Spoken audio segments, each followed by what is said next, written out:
Total Drama All Stars.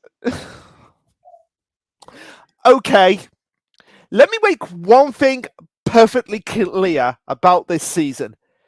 This season is not jumping the shark. No. This is jumping the shark, coming back, shooting it in the balls, eating its flesh, consuming its soul, mounting its head on a wall, and then doing it to 400 sharks with Chris's face just to be safe. Okay. Tyler warned me about this season, about the pain I would go through, and yep, he was more than correct about it. This is, without a doubt, one of the worst seasons of any show that I have ever seen ever in my life. I honestly would say this is worse than the adaptation of The Promised Neverland. And I can't believe I'm bringing that up because I hate the adaptation of The Promised Neverland.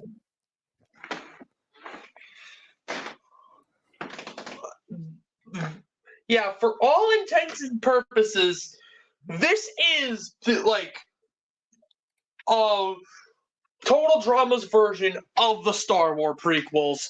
This is even the Star Wars prequels would be better. No. This is Total Drama version's equivalent of the Star Wars sequels. Now, I am going to bring up a certain image which I have had on standby, and it's going to be here for the whole stream. Yeah, there it is. So, as you can see right here, this is going to be on screen throughout the entire stream right now, because as you could see, there were a certain few characters that should have been in the season but weren't.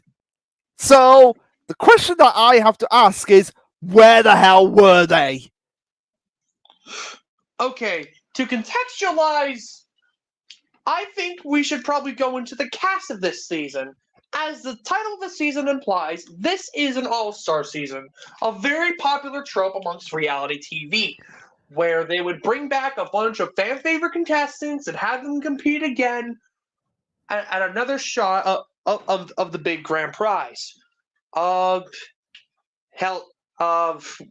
Survivor has had like a gajillion all-star seasons. Big Brother had a bunch of them. Hell's Kitchen had one. And much like the Hell's Kitchen all-star season, Total Drama All-Stars is definitely in the pits, especially when it comes to the cast. Yeah. So also just gotta say, hi Alicia. Can I just ask, are you Midnight Sparkle from Discord? I just want to clarify if it's you. Yeah. Because if it is, then welcome. But yeah, I miss Brig. Brig was honestly one of my favorite characters in Revenge of the Island. I'm with you there. Brick might be my favorite character from Revenge. Yeah. Instead of Brick, we had the final 6 of Revenge, that being Mike, Joe, Scott, Zoe, Cameron, and Lightning, plus Sam. Yeah, why Sam? Why Sam? Why not? Like, okay, Dawn, B, and Brig would have been much better choice than Sam, because the whole thing with Sam is that his story was completed when he got together with Dakota, and not having Dakota in this season really hurts his character. It gives him nothing to do, so he's basically a stand-in for Owen. But as for the original cast, we have Courtney, Gwen, Duncan, Heather, Lindsay, Sierra, and Alejandro. And again, why is Sierra here? Like honestly, I did a count. Like, I literally went back and watched all of Sierra's scenes from Total Drama to see how many lines she has. She has 88 lines in total drama All Stars. Guess how many of them have a mention of Cody? All of them? No. To be fair, it's not as much as you think, but it is certainly a lot. 41. 41 out of 88 lines of Sierra mention Cody. And Cody's not even in this season. Yes. And again, Harold would have been Harold, LaShawna, or Owen would have been much better choices than Sierra. Like hell, I would have been happy if Noah was in it instead of Sierra. I will say, I don't think having Owen in this season or LaShawna or Harold would have made it better, because the cast isn't the biggest problem with All Stars. It's a problem, but it's not the biggest. A lot of people say the cast is an issue. I don't think the cast is an issue. It's what they do with the cast that's the issue. I mean, like, which is why here's my theory about. I have figured out a theory of how I can make this season less painful, Tyler. This one and Pocatello Island. So, okay, just imagine this. This is my theory, and I'm sticking to it. Is that All Stars and Pocatello don't happen? They're all in Chris's mind. So, when we at the beginning, and I'll say into it. I'll say it now. At the beginning, we see Chris in jail. Chef comes to get him out because the producer wanted to produce another season. Okay, all of that, plus the season and Pocatello Island, that is in Chris's mind. He is still in the jail, still crazy, thinking up this season in his mind. That's the only way I can make this season less painful, because I imagine Chris will be that goddamn psychotic to do something like that. And it would actually help explain why the characters don't act like themselves in this season. But okay, so enough preamble. Let's get into the episodes proper, shall we? To really get into the meat and potatoes of why All Stars is such a colossal flop. But, okay. So episode 1, Heroes versus Villains. It opens up like how Luke said. We see the prison. We see the psycho killer again. Good to see you, buddy. And we see Chris have this weird bougie ass jail cell. Can't believe I'm saying that. And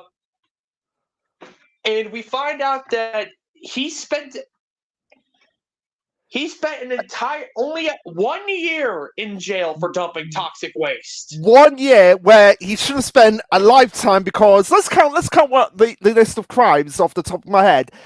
Toxic waste, child endangerment, to be 1 point nice to him but not enough, second degree murder, collateral damage, more collateral damage, embezzlement. Yeah. Wanted destruction of priceless art. I know that's technically Sierra's fault, but still, Chris is responsible for a world tour. And the list goes on. So he is looking at like several life sentences. I remember there was a video on TikTok, like, calculating how much jail time Chris would actually spend if he was in the real world. I'll have to pull that video up when we're done.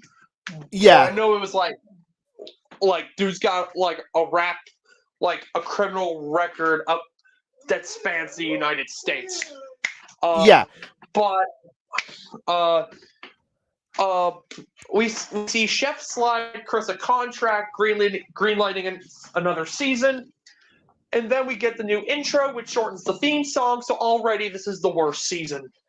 Well, to be fair, to give the season one small margin of a point, that's the least of its problems, because theme songs get shortened all the time.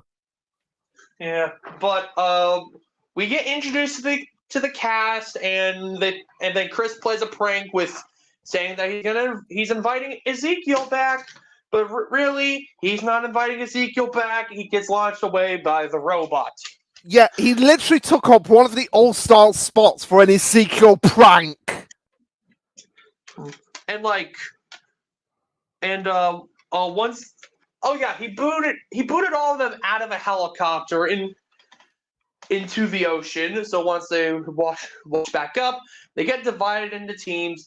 And it's here where we see the main problems with Chris this season, is that he way too often digs into the personal lives of the contestants. And just ever heard the phrase poking the bear? Well, he's trying to beat the shit out. He's not trying to beat the shit out. He's taken a crane and dumped them in the spare flight of toxic waste that he's kept secretly hidden from the government, which comes back in the finale. Because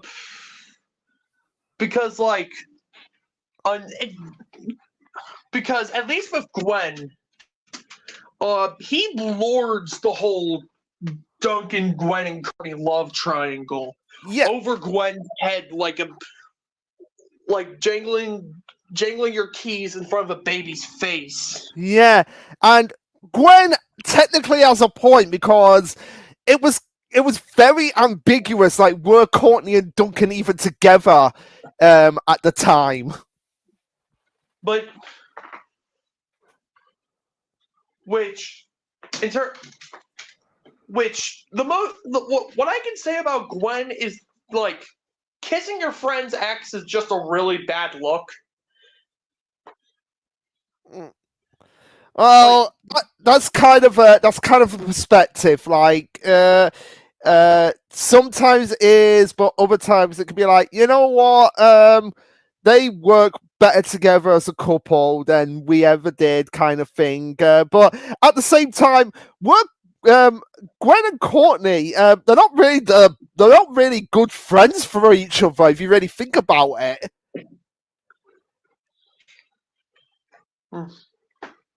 Yeah, but also as well, this leads into one of the major problems with the season is that with the whole heroes versus villains could have worked on paper. It's just that the people being the heroes in this season, aside from Courtney and Cameron, they're not really major powerhouses if you really think about it. It's if this season did have like all these guys here that are on screen, if these were here plus maybe take out Owen, but the other 5 plus Courtney and Cameron for the heroes team, that would have been a really strong heroes team. Well, I don't know about you, but I think these 5 minus Owen plus Courtney and Cameron, that would have been a really good heroes team for this season. Yeah, fair enough. Here's a the teams are divided up into heroes versus villains based on their past performances. We have the villainous vultures made up of Heather, Duncan, Lightning, Joe, Scott, and Gwen, and the heroic hamsters made up of Mike, Zoe, Cameron, Sam, Courtney, Lindsay, and Sierra. And I've got to do it. I've got to do it, Tyler. Excuse me, but how are hamsters heroic? It was either that or the heroic hippos. Hamsters it is. Well, he could have meant it. He's done a list of crimes, so why not copyright as well? Hey, we've got Hamtaro as a heroic hamster. Fair enough. Chris also throws in the robot on the villains team to even out the numbers after the Ezekiel prank. Which they really build up as a mystery of who's the robot here? It's well, if anyone's seen the end of World Tour, we already know who it is. Yeah, it's Alejandro. That's not a spoiler. It's obvious who it is. Yeah, fuck it. Alejandro's the robot. I don't know why they try to play it up as a secret. Like it was literally like if you just stuck around till after the credits, you would know that Alejandro is the robot. I mean, he acts like Alejandro. Even the line he says in robot form, like that's a Alejandro line. It's like the robot is always covering around Heather, and Heather even says there's something I don't like about. Even if you don't see the end of World Tour, the fact that Heather goes, there is something I don't like about that robot. It's like you can tell, like it's Alejandro. I mean, who else is it gonna be? Beth, Lashana. Oh no! Actually, that would have been hilarious if it was Lashana. At least that would have been interesting. It would have been like, I didn't see that coming. Yeah, but no. Here's the thing: it can't be Lashana because you see the robot on the boat at the beginning of Revenge of the Island, and Lashana's even if you don't see it in the end of World Tour, you can tell like they show all of the original cast plus Sierra, but Alejandro's nowhere to be seen. But yet there's a robot clinging to Heather, and it's like, I wonder who's in the robot. Yeah, So yeah. Also as well, for my notes is Duncan. What have they done to you, man? What have... yep, sorry. He's not Duncan in this season. He's Patrick. Okay, to be fair, Duncan's not that bad for, like, the first 3 episodes, I'd say. Yeah, fair enough. But then he turns into a Patrick. But the major problem with Duncan in this season is that he's way too... like, the thing that made Duncan so endearing as a character is that he was the character who did not give a shit about anything. And yet all of a sudden he's very concerned about having Courtney's attention when literally the reason she was dumped was because she was obsessing over making him better with a 32-page document. Yeah, not to mention like Duncan's whole thing is like being a guy who like doesn't care what other people think of him, and now he's like all of a sudden like super concerned about his image. Yeah, like super concerned about like later on in the series, slight spoiler, but who cares? It's All Stars. He gets put on the heroes team, and yet he's concerned about portraying his bad boy sides when he never really was concerned about that before. I mean, he was concerned about being soft and like nice in like the beginning, but like after a while, he stopped caring about that. Yeah, like it feels like they're, but again, that gets to be worse later on, so we will cover it later on.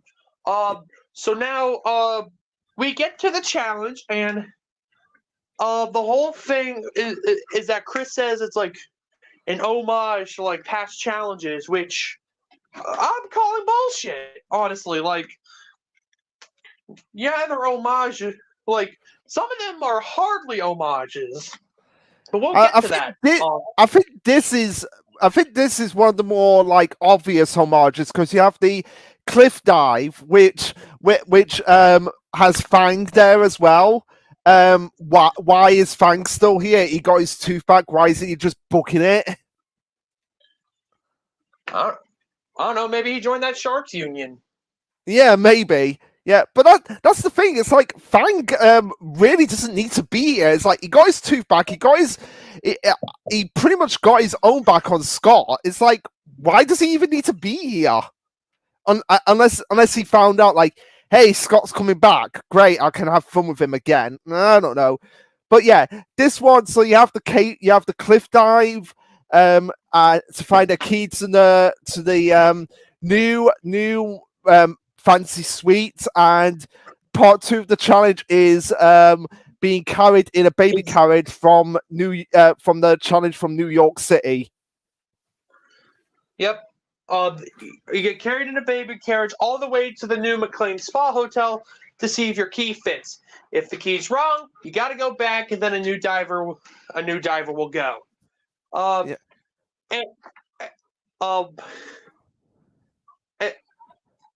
And then, like, honestly, like, we see some basic like strategizing from Joe, mingling with like Lightning and Duncan. Which she calls Duncan's short pants, and it's like they're not short. Yeah, but they're hard. I mean, if at the very least, they're like past his knees. Yeah. The way I see short pants is if they're pants that go to your knee but not over them. They're short pants.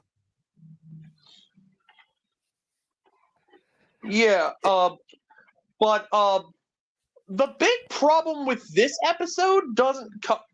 Well, from the challenge portion, mainly comes from Lindsay, who doesn't even know how to push.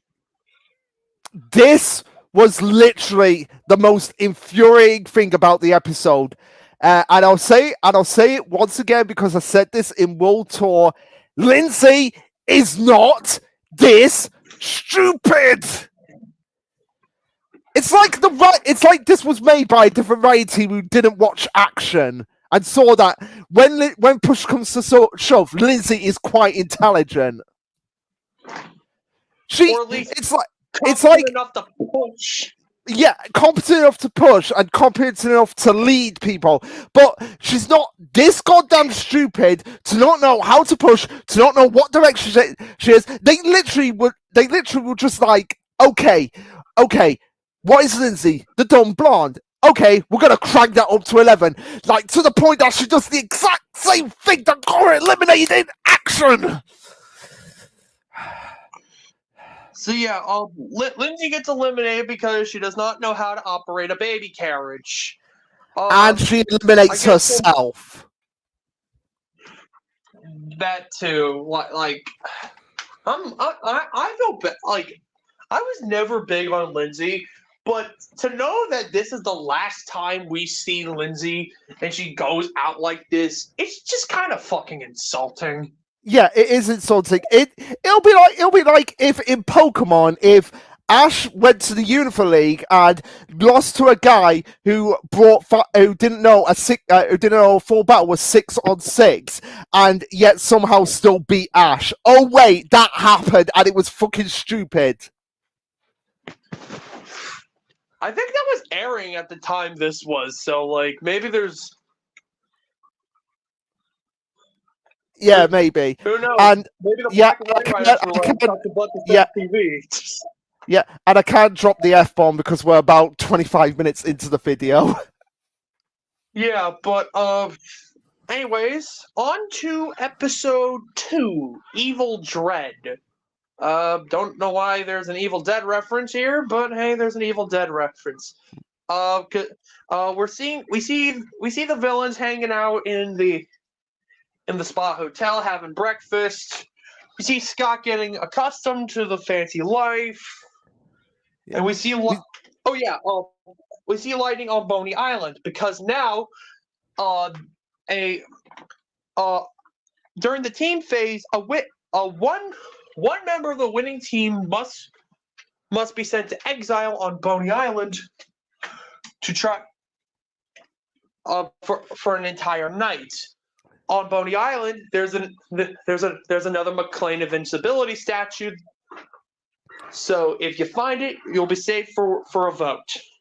Yeah, and in this episode, which we'll get into once it happens, but this is where the season legitimately does jump the shark, and it's insulting to people who have this condition. You'll know it when we get to it, but before then, we have Sierra creepily taking pictures of sleeping contestants to update her blogs. Yeah. We also have Lightning eating a fish in one bite, which, okay, Lightning, you are one of the only redeeming factors about this season. Yeah.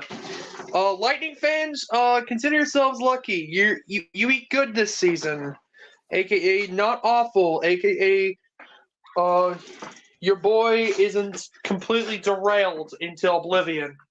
Yeah, but this is where we get into one of the more egregious things about this season: Joe and Heather. Joe Yeah. and Heather. They So, spent the entire episode bickering. oh no! They don't spend the entire episode bickering. They spend the entire season bickering. Well, what? As much as they are in this season, but yeah. Heather did bicker before, but she didn't do it this much. She was subtle in how she played the game. And Joe was like more like a military sergeant than anything, but and she knew how to like whip them into shape. Like with Cameron, like she was someone who was like, yeah, you can say your point, but I'm not going to listen to you, and you're going to follow my way or the highway.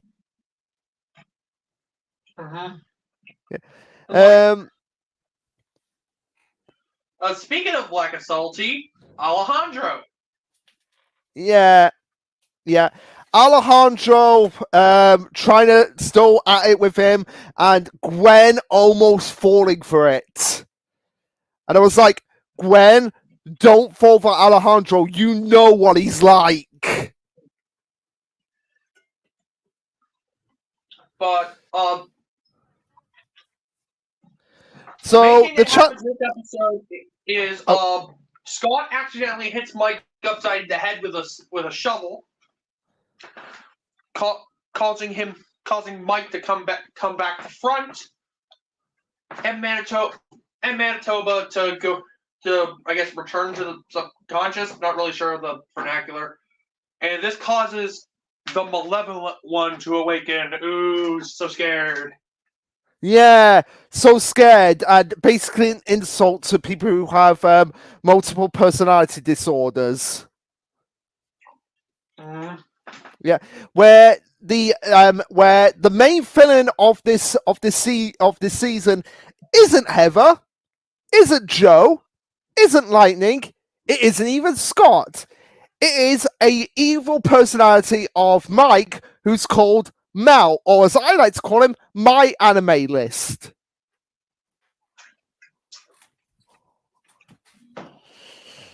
Yeah, and this is like one of, I think this is the biggest problem with the season. It's just Mel.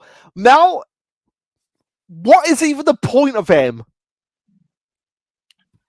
I guess to be I don't know.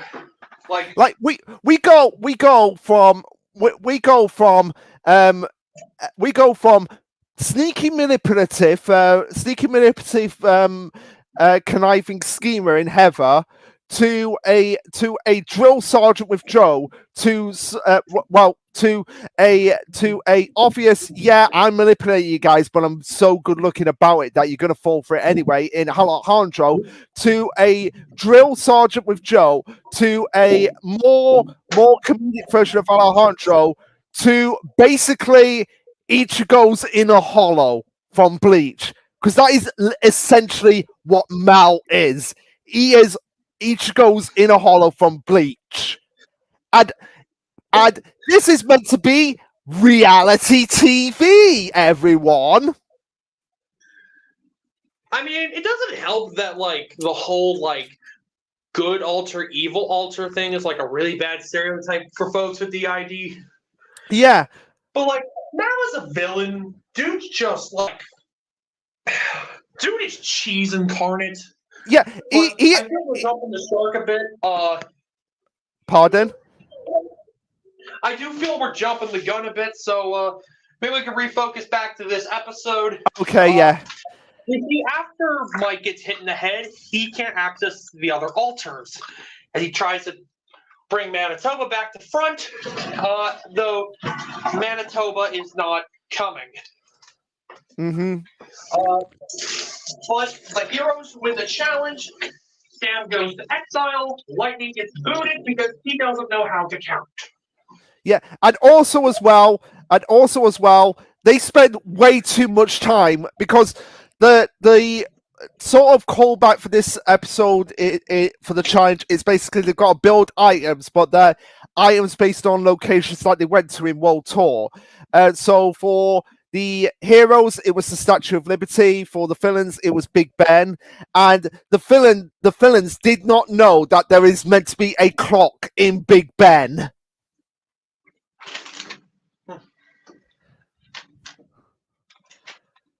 Which is why villains lose this challenge, because, yeah, Lightning can't count and couldn't realize, like, oh, this obvious clock-like circle here? Yeah, nothing goes there.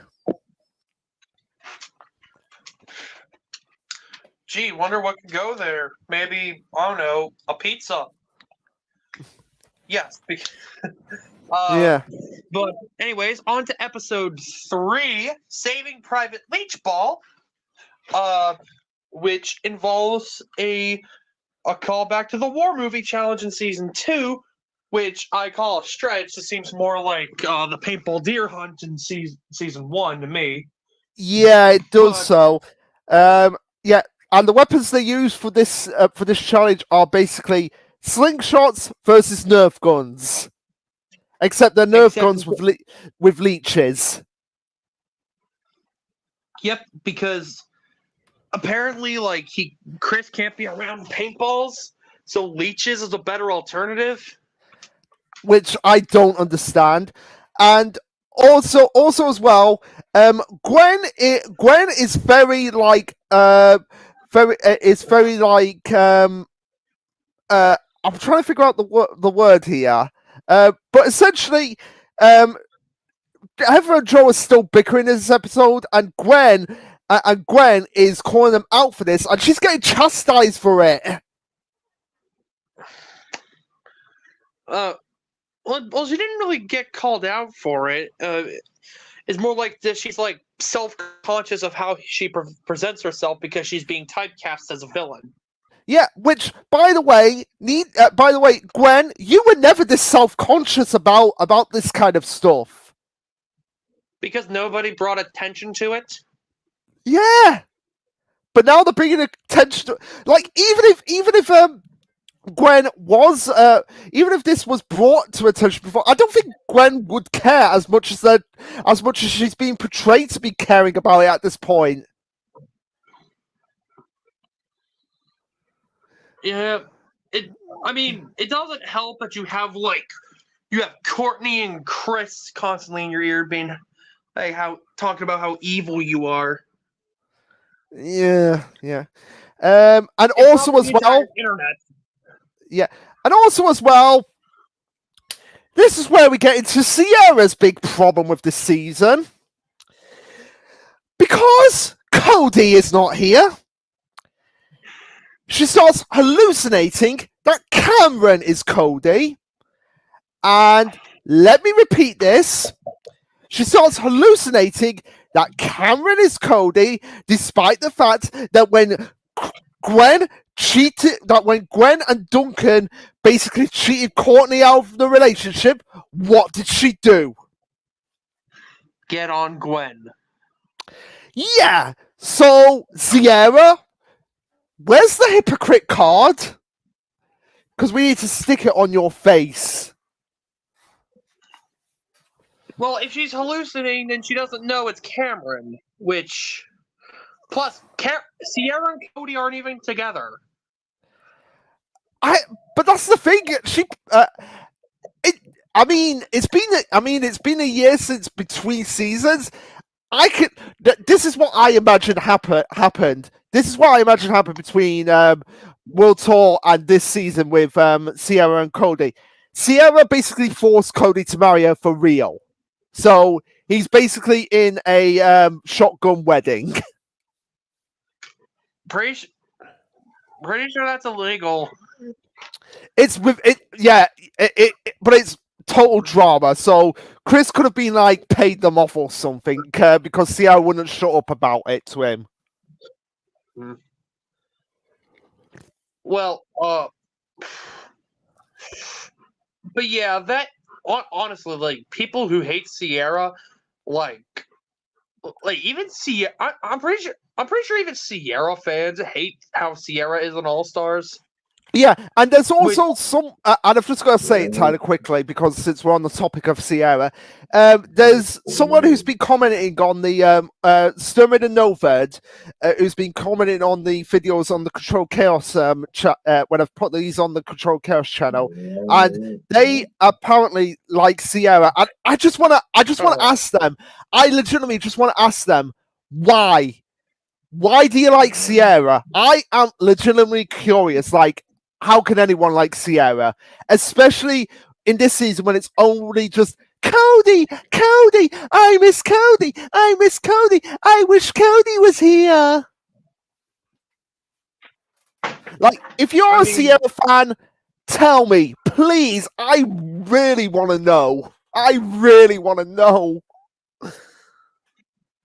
mean, to be fair, she does have some funny moments, even when they do pertain to Cody. It's just.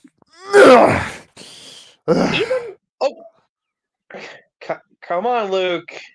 Okay. I think you're being a little overdramatic. Maybe a tad bit, but you can understand my pain, Tyler, with this season. Yeah. Yeah. Yes, I can.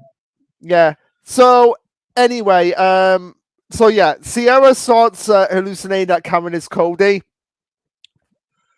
And I feel your pain, Cameron.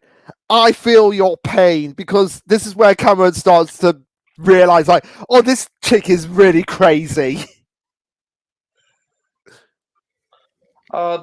We also now have Heather and Joe fight, both trying to manipulate Gwen, and then Alejandro also joins in and trying to manipulate Gwen. And I'm like, I suppose they're probably just doing it for numbers, because at the end of the day, this is like reality, like last person standing reality shows like Total Drama are numbers games. Yeah. And their whole thing is like where Gwen goes, Duncan follows, and they control half the votes.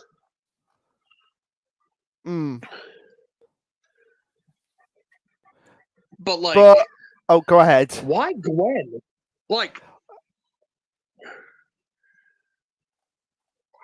that's my. Oh well, yeah, Gwen and Duncan. Okay, now there is something nice about this episode and the last episode, which I like. I can't believe I'm saying this, but because Sam is basically the human punching bag in this season, he basically didn't participate in the last challenge, so he was like, you know what? I didn't participate, so I should be the one to go to Boney Island. And he comes back, he's exhausted, so everyone, minus Courtney, brings him breakfast. Yeah, that is sweet. And like, I feel another problem with the hamsters is that they are overly sweet. Like, yeah, which is why too nice. But, which is why I think I'm just going to say it. And I think you would agree with this. This season should not have had teams. It should have just been a free-for-all season. That's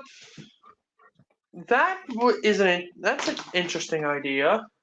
Where it's like, okay, so like with the team, with the puzzle building challenge, you guys can either work by yourself or team up with as many people as you feel like teaming up with.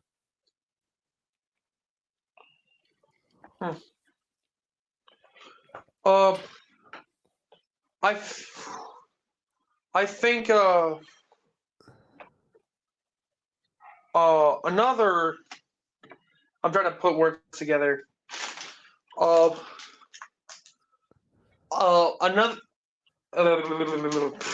I cannot put words together. This is what this season does to people. They can't put words together. So, we also start go seeing ahead. like the sport. We also see like Mike being worried the fact that he can't like summon his other alters, or like, and but and like he sometimes like spaces out when it's really Mal taking over temporarily. Yeah, which it takes Mike way too long to figure out what is going on. He should know right away, like there is another personality coming out. Which leads into the biggest problem with the whole Mal storyline is that, and this is going to come into play more so in episode 5, where nobody can figure out what is going on with Mike. Not even Cameron and Zoe. Yeah, that is like a massive problem. Yeah. But we see fuck, I can't put words together. We see more of Duncan like being like more concerned about how people view him, or like whether or not Courtney's like glaring at him, like how she's glaring at Gwen. And like, dude, why are you so concerned about your ex? You should be concerned about your girlfriend who is being harassed by your ex. Yeah, Duncan, just Duncan's grow a bad pair. boyfriend. Grow a pair, Duncan. Yeah, he is a bad boyfriend. So yeah, this this the ending of this episode has basically the heroic hamsters winning it because Zoe is able to hit Joe and win it for the team, but also as well, Cameron reveals to everyone that someone broke Sam's game guy, not Game Boy, game guy in the middle of the night. Which Mike does. It was Mal. Yeah, and Mike doesn't do a very good job of hiding it, but yet, this is what we like to call piss. Plot-induced stupidity. Season. There we go. That's the other S. So Cameron goes to exile on Boney Island to make some distance between himself and Sierra, and hopefully that gives her some time to like check her mind. Yeah. It doesn't. And Cameron's confessional basically says, I saw season 3. I know what Cody went through with Sierra, and no way do I want to be Cody number 2. She's nice, but I'm not always great with being touched.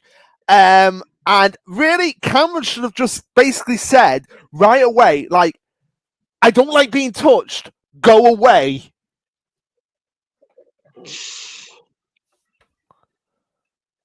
Yeah. Yeah. And in this episode, Joe is the one to get eliminated, which means we finally get rid of the Joe and Heather bickering.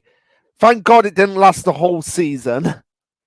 But in addition to all that, we also get a reshuffling of the teams. Because Heather used Sam as a human shield from Joe, she gets swapped over to the villains team. And because Duncan took a leech to the ass for Gwen, he gets swapped over to the heroes team. Mm-hmm. So now Duncan's a hero, Courtney's a villain, and I am disinterested. Yeah, and again, why wasn't Courtney a villain to begin with? She was the main antagonist of the second half of action, for God's sake. Because that would have put Alejandro on the heroes team. Yeah, but no, you could have put Gwen on the heroes team then. But no, they have to listen to Courtney because being a boyfriend stealer is way more egregious than using the power of blackmail to basically win, cheat your way to the top. I mean, to be fair, this is Chris we're talking about, and this is this version of Chris would do. Yeah, fair enough. It would be. So yeah, moving on to episode 3. Yep.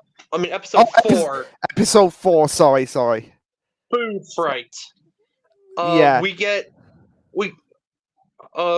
Courtney being introduced to Team Villain with a gruel bomb and being placed in both sides of the loser cabin, and Scott coming over to eat it all up. And this is also where the plot line of Scott X Courtney begins. Which, ugh. I'm so disinterested about this season that I can't even get excited. I can't even get excited when there's like legitimate interactions between the two generations, because a lot of the time the generations stick mostly to each other rather than having more mingling between the groups. I mean, so there was go ahead. Heather and Joe, but yeah, there was Heather and Joe, but that's few and far between. So in this episode, we also have Duncan being introduced to Team Heroes, and rather than just going along with the fun of it, he has to be a killjoy about it. Yeah, he's like, I am not a hero. They're probably just trying to get on my good side, and then they'll boo me off once I'm all nice and buttered up. It's like, I will say, what he said about the cake was funny. It's like, yeah, I ate the cake. I was like, you're the happiest day of my life. Fair enough. But Duncan, you're slowly turning into a Patrick. You're not there yet, but you're getting there. And then we also see Gwen lamenting over the fact that she's tried numerous times to try to make things right with Courtney, and the fact that she hates her more now than ever is really dampening her spirits. Courtney listens in on the confessional and is shocked that Gwen was trying to patch things up. You know what? If Gwen was not so keen about patching things up with Courtney, it wouldn't have turned into what it turns into, which is, again, one of the more infuriating things about this season, which we'll get into. But for now, we also have the question of, what did the bear sip down?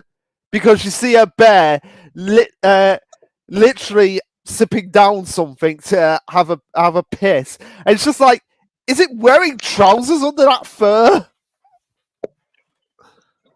Maybe, because the context for that scene is that we get Cameron back from exile, and apparently he disguised himself to avoid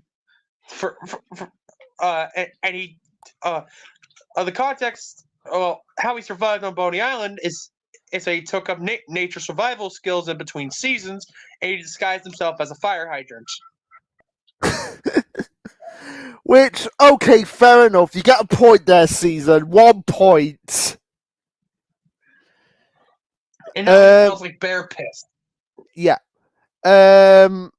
So, anyway, the context of this challenge is basically it's a pancake challenge over the killer obstacle course with the bouncing butts, the rolling pen, and the grape crusher.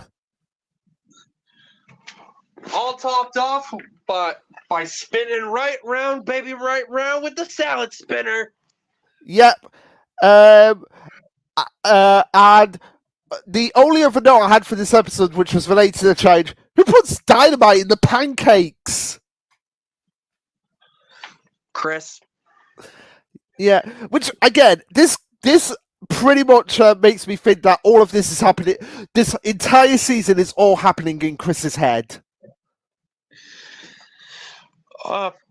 We also see stuff like rats, raccoons, mouse traps, fish eyes, green jelly, all sorts of bullshit in those pancakes. Mm-hmm. A beehive, fire ants. Yeah. Oh, and also Sierra's phone got destroyed, so now she's panicking, and it was obvious that it was Mike as his evil personality. But one thing I have to say about Sierra as well is that she's not a human. She is literally she's literally a dog disguised as a human because of the fact that she sleeps on the bed like a dog, and later on in the series she's panting like she is a dog in human form. But even then, a dog could probably tell like their owner from a stranger. Yeah. But go ahead. Another try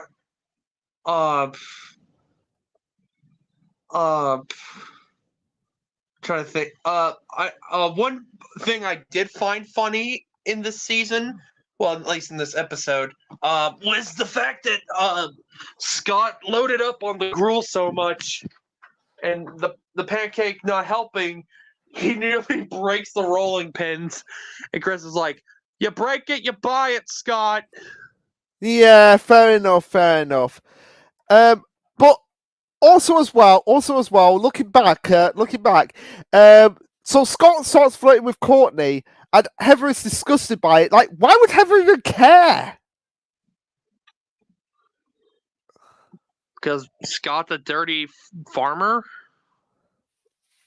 Guess, but still. But say, it has nothing to do with Heather, so why would she even care about it?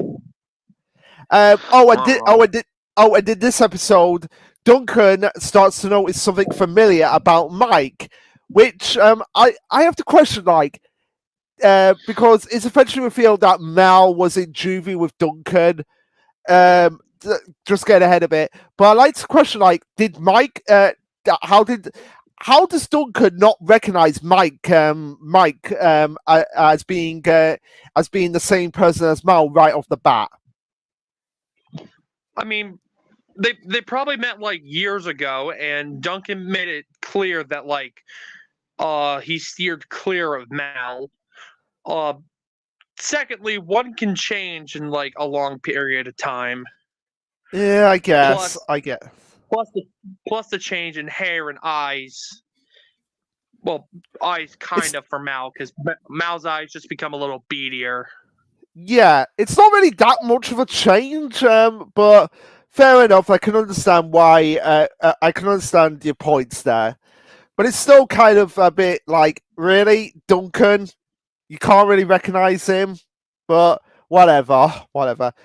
So at the end of this episode, the voters are declared the winners because they lose on a technicality because Sam didn't finish all the pancakes. He smuggled some away. Yeah, in case he had to go to Boney Island again. Which, like, why would they make him go to Boney Island again after he suffered the first time? I don't know. And speaking of Boney Island, Scott volunteers to go to Boney Island to get the invincibility statue. And Sam gets home because he cost the hamsters the challenge. Yeah, which at least Sam has someone to go back to, Dakota. Which, okay, I'll give Sierra this 1 point.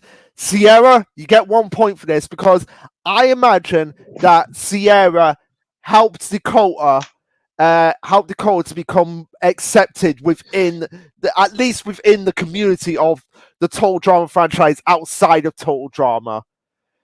I can imagine Sierra doing something like that for Dakota, which is why at the beginning of the season you see like Sam and Dakota. It's confirmed that they're still together a year on from Revenge of the Island.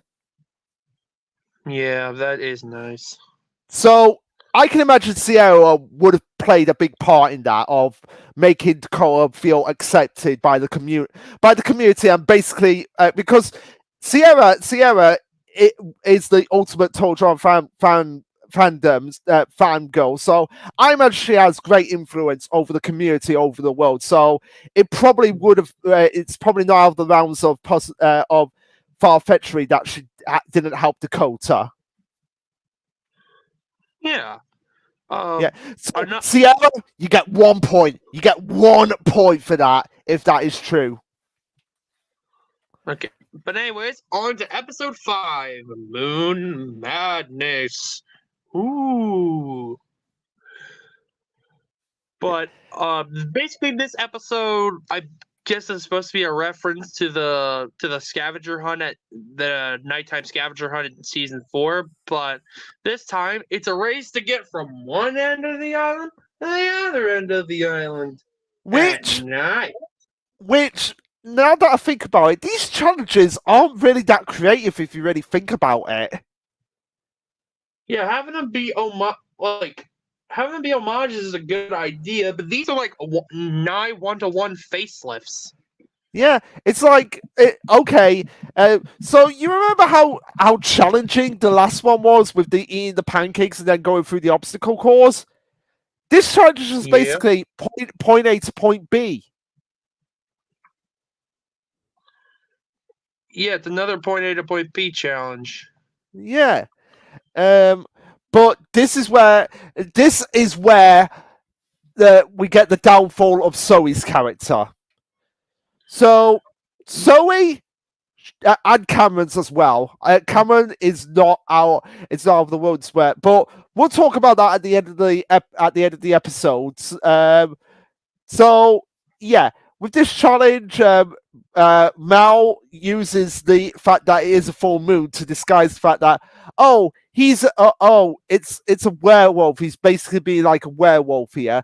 And okay, to be fair, Heather is quite intelligent in this episode, but at the same time, so she uses this as like a disguise to think like, the full moon is making me turn into nice Heather, which I've got to say, it's not the. Small correction. It's a blue harvest moon, not a full moon.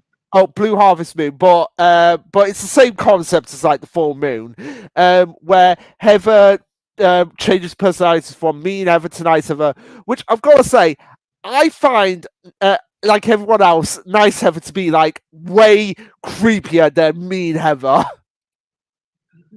Yeah. It's also what like puts Mike on the back burner for a bit, and what allows Mal to front for a bit. And then he disguised himself as Mike. We also see it having an effect on the fauna of Wawanakwa, as the bears and gators turn nice and cuddly, while the bunnies, the birds, and the beavers turn evil. Yep. Which does make a funny moment with Scott, where he's like, I'm not going to be taken down by a gang of bunnies. It's like, help, I'm being taken down by a gang of bunnies! Okay, I'll give it. That was pretty funny. But you know what would have made this episode even funnier?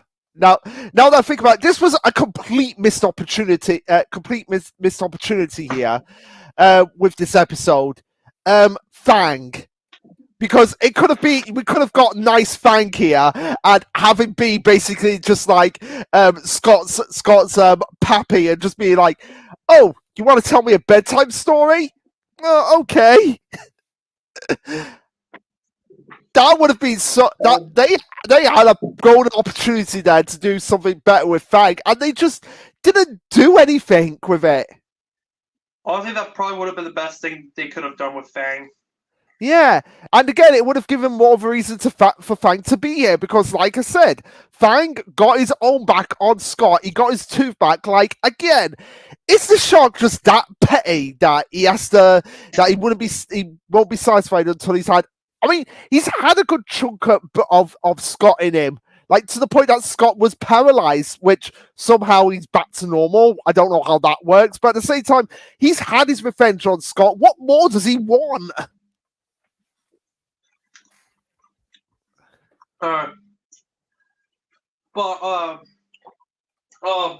Basically, because Mal also broke Cameron's glasses, but Cameron and Zoe basically cannot tell that Mike is not in control. Yeah, and I was saving this to this point because my notes are like, oh, for beep's sake, Zoe, figure it out about Mike. You're his girlfriend. You should be the first person to notice that there is something going on with him, and you can spot that something's going wrong with him, but you're not putting the pieces together. This is where Duncan turns into a Patrick, because we were watching this in your server, and one of the server members basically called Duncan Patrick at this point. So what I made that the running gag, like, yeah, Duncan's a Patrick now. But the most egregious example of the whole Mel storyline is that at the end of the episode, Cameron sees Mike transform into Mel right in front of him and does not pick up on this fact.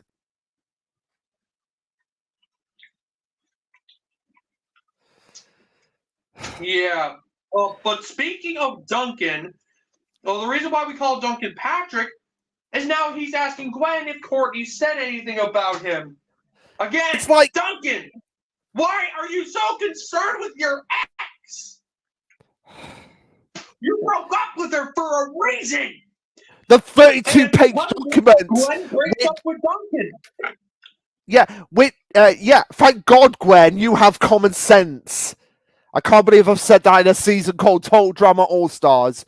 But yeah, and also as well, pray for Scott so that he doesn't have to have a 32-page document. Mm-hmm. Okay.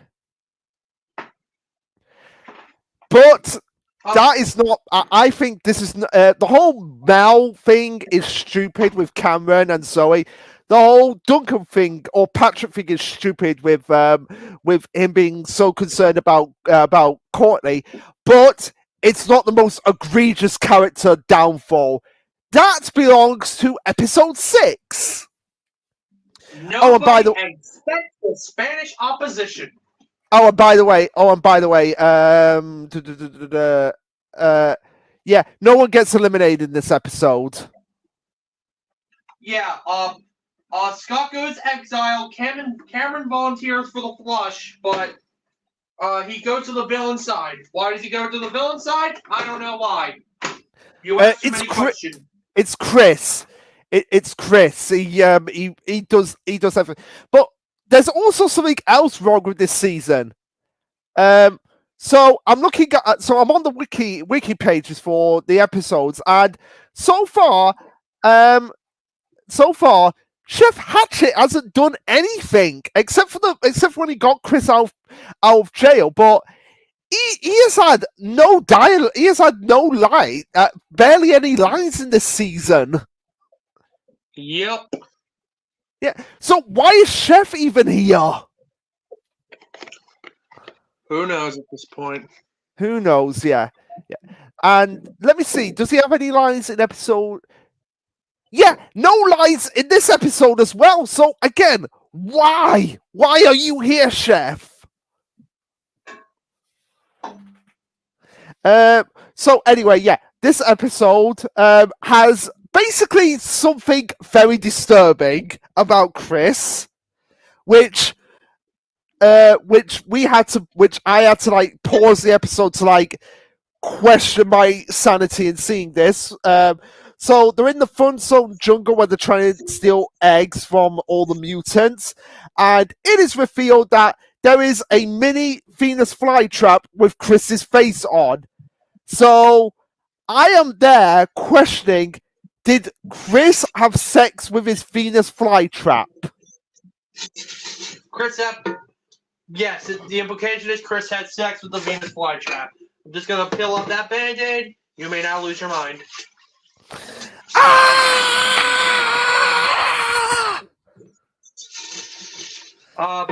But Like, also in this episode, well, how go ahead. sorry, I'm just like, how does that even work? How does the function of I can't believe I'm questioning this. Like the function of a Venus flytrap and a human. Like, how does that even work? I don't even know. I don't even care. Let's just move on to the episode. Yeah. So Cameron's on the villain team and bonds with Gwen, which is probably one of the most notable cases of like intergeneration mingling. Again, why wasn't Courtney and Cameron a thing? I mean, not Courtney. I mean Gwen and Cameron. I don't know. Well, we see Heather and Alejandro make a temporary agreement to try to hopefully last longer in the game, and we see them both plotting against each other, which gives you kind of like a But they're not together. They're not together. They continue to deny that. Well, at this point, it's kind of tumultuous because they talk about like, you didn't text me, I couldn't text you. I was in the robot. And I think we should also address the fact that Alejandro has a new voice in this season. Oh yeah, his previous VA was Marco Grazzini, I think his last name was. But his new VA is Alex House. He's fine. He does a decent Alejandro. My problem with it is just that it's a little too high pitched. Yeah, fair enough. Yeah, I would agree with that. Like Alejandro was always more of the smooth talking guy, and here it sounds more like I'm trying to think like it sounds more like a Luffy style voice from One Piece, if that makes any sense. So, yeah, actually, that's a good comparison. So you go from like a suave Sanji voice to a high-pitched Luffy voice. There we go. That's the best way I can describe the change. Sounds like more in the range of like now that you mentioned Luffy, kind of in the range of a Naki Godoy. Yeah. Like, okay. The put for reference, like. Alejandro usually talked about here. Perhaps could be of assistance. It's a pleasure and an honor and a must.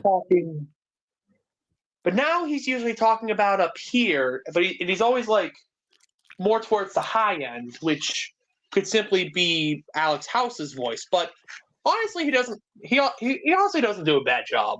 Like no, he doesn't. He doesn't. But yeah, so where will win? The fun zone. Yeah, go ahead. So Chris takes them to the fun zone, which looks strangely enough like the mutant forest from last season. Scott's back from exile, had the shit beat out of him, and is tired as all hell. Mm-hmm.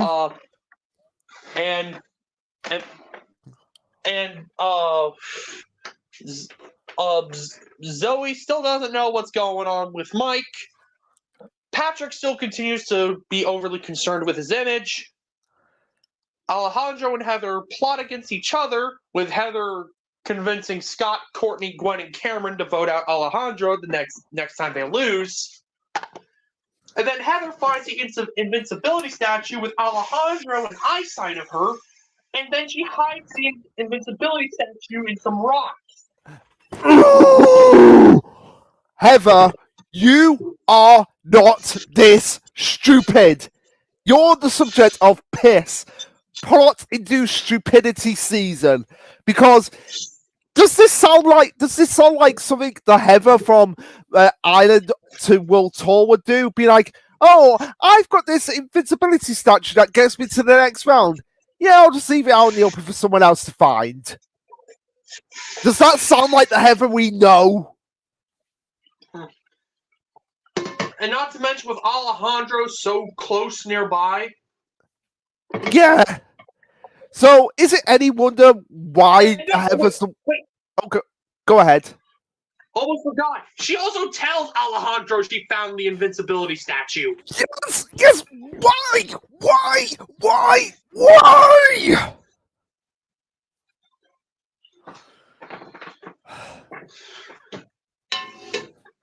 It's Anyways. like, okay, Heather has gone from a character that I love to hate to a character that's just been like, oh my god, to a character that's just like, yes, cause Chris pain, to a character that's just like, Heather, what happened to you?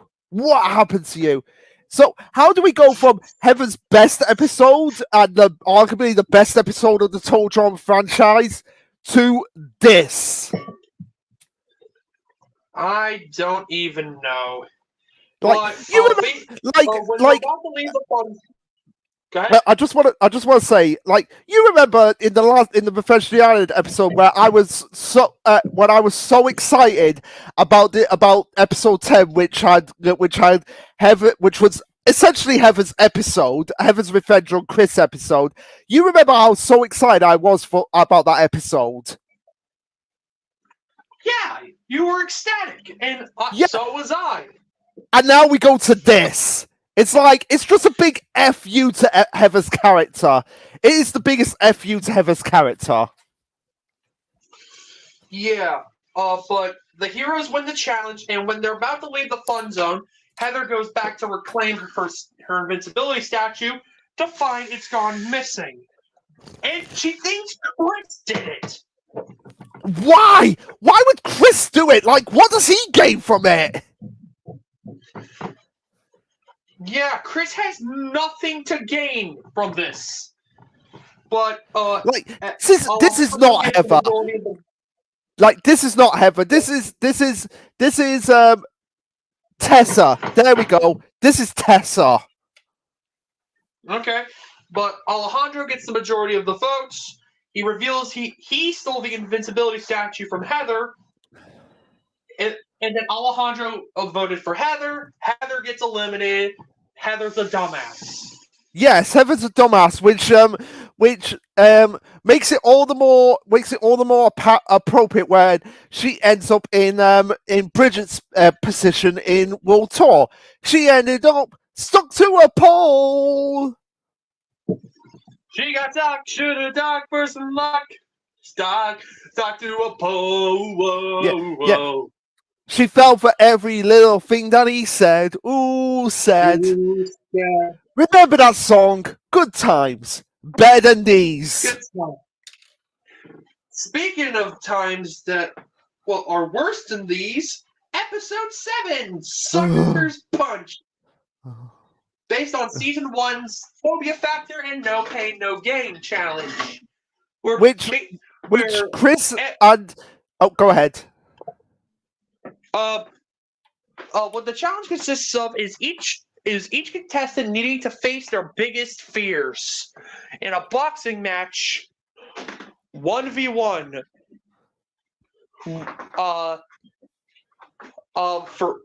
For each fight one, the team scores a point, first to 3, blah blah blah. But Chris and Chef are rigging the challenges to ensure everybody faces their own fears, because first you gotta spin a wheel, because otherwise, Scott could be fighting Gwen's biggest fear, or Cameron could get Alejandro's. But they're basically ensuring that they face their own biggest fears, which just begs the question, what's the point of spinning a wheel to determine your opponent? Yeah, what is it? But let's remember who it is. It's Chris. Yeah.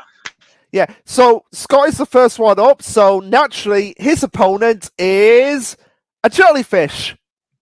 Nah, I'm kidding, it's Fang. And Fang gollywops him. Yeah, and again, this I think is the only reason why Fang, because this is Fang's first appearance since his little cameo in episode 1. 7 episodes in. Can you understand why I don't understand why Fang is even here anymore? Yeah, I get that. But moving Oh yeah, forgot to mention. While in the fun zone, Sierra had a mutant egg that hatched into two I guess conjoined rats, cat dog style. Which she names Cody 1 and Cody 2.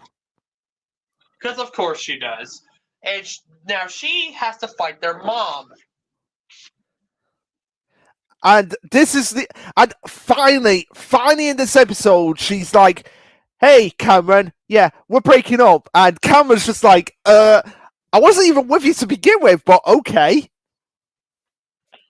And then she loses the match against Cody Jr.'s mom. Cody Jr.'s mom takes back her kid, and Sierra gets back together with Cameron. Yeah. I don't get you, Sierra. I honestly don't get you. But also, this is where one of Alejandro's plot points is comes full circle. His fear about being called Al, which is what we're going to call him for the rest of the season. So Al has to go up against his brother Jose. And honestly, this is probably one of the best scenes of the season. I'd argue the best scene of the season. It is the best scene of the season because it's just these two egotistical brothers going at each other and being like, "This is for everything you put me through. This is for all of this. This is for all of that." But they have a code of honor: never ever hit a family member in the face.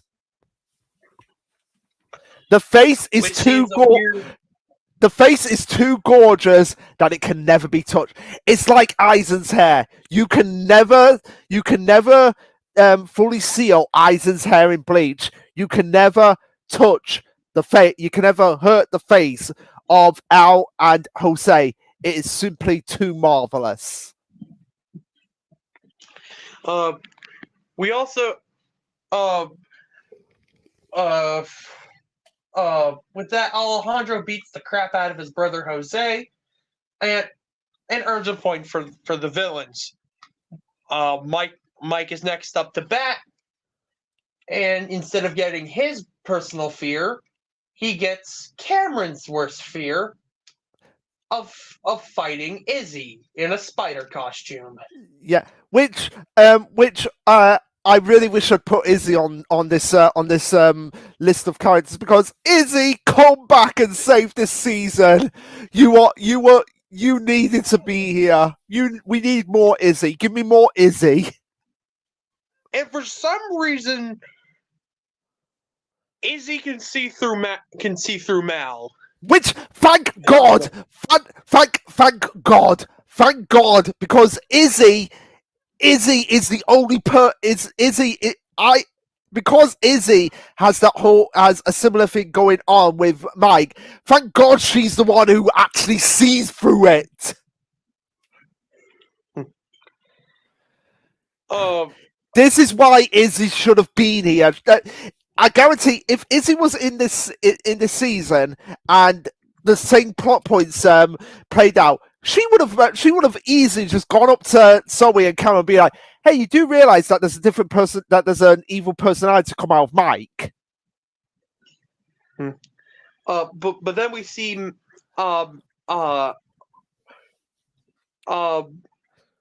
then see Mal beat the shit out of Izzy, and then he scores a point for the villains.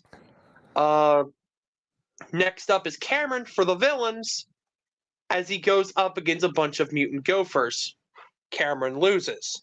Then Duncan's up as he fights a tiny bird. Duncan loses because he doesn't want to punch a tiny bird.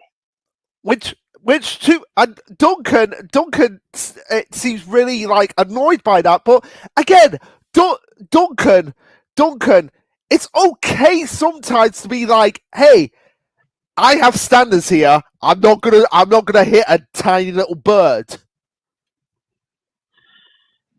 Yeah, and like people make fun of him because he didn't want to punch a tiny bird. Like, it's a Like bird.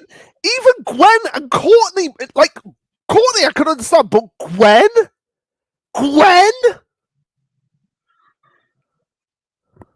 Yeah, like what? It's like what? What have they done to her? What have they done to Gwen? But anyways, speaking of Gwen, she's next up, and her opponent is Courtney. And they don't want to fight each other because this is the episode where they finally become friends again and turn into the worst renditions of their characters ever. Until Courtney sees one of Sierra's Glunkin blogs. So hey, if you want, you can blame Sierra. Yeah, I'll blame Sierra because I enjoy blaming Sierra for things. There you go. Yeah. But oh, go ahead. Thankfully, Courtney and Gwen patch things up by the end of their fight, and they each score a point for their team. 3-2, villains win. Sierra goes home. Alejandro gets exiled, and Luke is somewhat happier. And So, to all you Sierra fans out there, I don't care. I'm doing this. Sunshine, lollipops, and rainbows everywhere. It's so magical. I don't know the words that song, but basically, celebrate good times. Come on, F you, Sierra. I'm pretty sure a majority of Sierra fans, at least that I've interacted with, have said they don't like Sierra and All Stars. And considering I don't like, considering Sierra is my least favorite, so it goes Chris, then Sierra, then Stacy, and it's like, how bad do you have to be of a character to be below Stacy, but not below Chris? That's right. That you have to be Sierra levels. Yeah. But moving on, we have You Gotta Be Kidding Me, where the teams merge, and we're having a boat race. Yay! Well, hey, who doesn't like a good boat race? And yet somehow they even make this, infuriating, because we start off this episode with Courtney and Gwen talking as friends once more, but they've turned basic. Okay, so did people like Katie and Sadie in season 1? No. If you didn't, congratulations! You get to witness KD 1 and KD 2, because that is basically what Courtney and Gwen turn into. They turn into an amalgamation of Katie and Sadie from season 1, and nobody wants to see that, especially between Courtney and Gwen. I mean, I speak for most people when I say that we're happy that they're on good terms, but like, they're too happy. They are too goody good with each other. Like, especially for Gwen, like she has always been like against the preppy girl shit. Like, yeah, and what does she do in this episode? Talk about her hair. Like, when did Gwen care about her hair? I mean, unless it's like the dye she's using is like fading out. Yeah, but at the same time, when did Gwen ever care about they make such a big deal about not getting their hair wet, but here's the thing, you guys have been on an island for 3 freaking seasons! And in an aeroplane which just dropped into the sea! Why would you even bloody care about getting wet? But I'm sorry, Tyler. No worries. So for the boat race, we have Mal going off on his own, Alejandro going off on his own, Gwen and Courtney going together, And then the remaining four of Zoe, Cameron, Scott, and Duncan all going on a raft. And uh, uh, we see Mike venturing through his own subconscious and finds Chester selling skateboards. Why Chester is selling skateboards, I don't know why. I guess because he wants to get back in his youth again. Maybe. But also in this episode, another line that infuriated me from Gwen is, Mike, he's not a threat.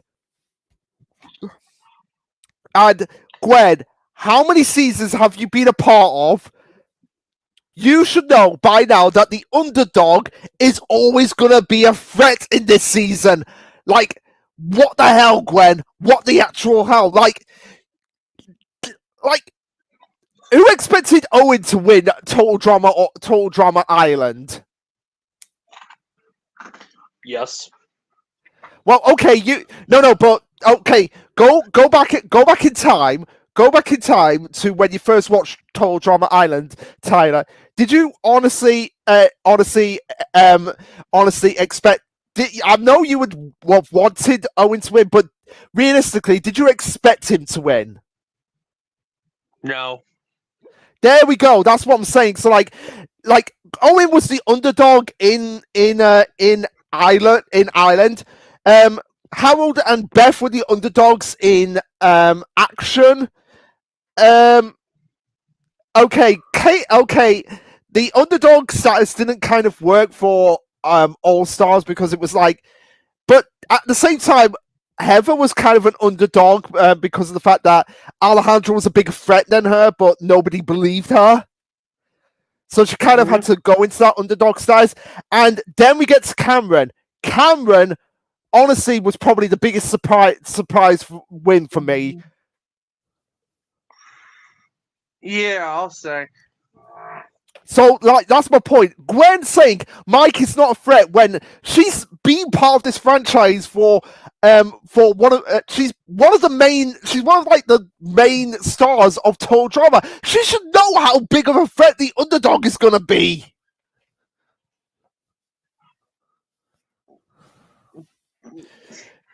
But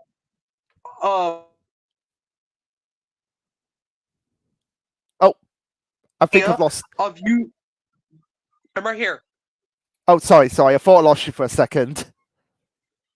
Okay, but we see Cameron have the idea of using Scott as bait for Fang, and for Fang is to act as the motor for the raft. Which, hey, I honestly like that. I thought it was funny. Yeah. Okay, I'll give the episode that was kind of funny, and it was kind of funny that Cameron was thinking like, okay, this will help Scott be a hero, but Duncan took it to be like, oh, this was very villainous of you. Yeah. Then we have Zoe and Cameron talking about like, hey, how can we make sure Mike is Mike and not some alter? And Cameron's like, Mike snaps himself back into reality when you're in danger. So then Zoe puts herself in danger in front of a bunch of piranhas. Which could have gone so... Oh, go ahead. No, you go ahead. Yeah, which could have gone so badly wrong very quickly. Yeah. Even though Mike does come back temporarily, Mal does ultimately keep his spot in the driver's seat.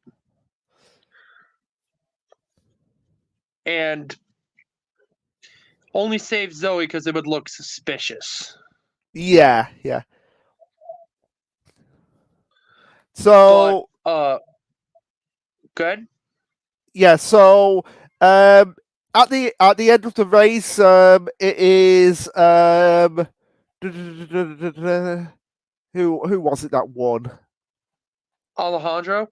Yeah, Alejandro eventually does win the race, and also as well, we have Scott's because Scott eventually tosses Cameron overboard, but Frank doesn't eat him, and Scott's like, "Hey, I guess he wanted a meal, not a snack." And for some reason, this makes Chris laugh his ass off, and I'm like, "It wasn't even that funny." Even Scott agree with him. Yeah. And another thing that happens is that Duncan decides to blow up Chris's private quarters. Which you would think that because Chris's private quarters getting blown up, normally I'm like, oh yes, feel the pain, Chris, feel the pain. I felt nothing because of just how mind-boggling stupid this season is. It's so bad that I can't even get excited when Chris is in pain. And and for a season to do that, I've got to admit, that is an accomplishment for a season so bad that I can't even get excited when a moment that I'm always looking forward to happens. And then Duncan gets arrested, going to proper prison. Why? Because he caused collateral damage, which if you're really thinking about, like, okay, let's be real. How long would Duncan be in prison for? Collateral damage, prison time.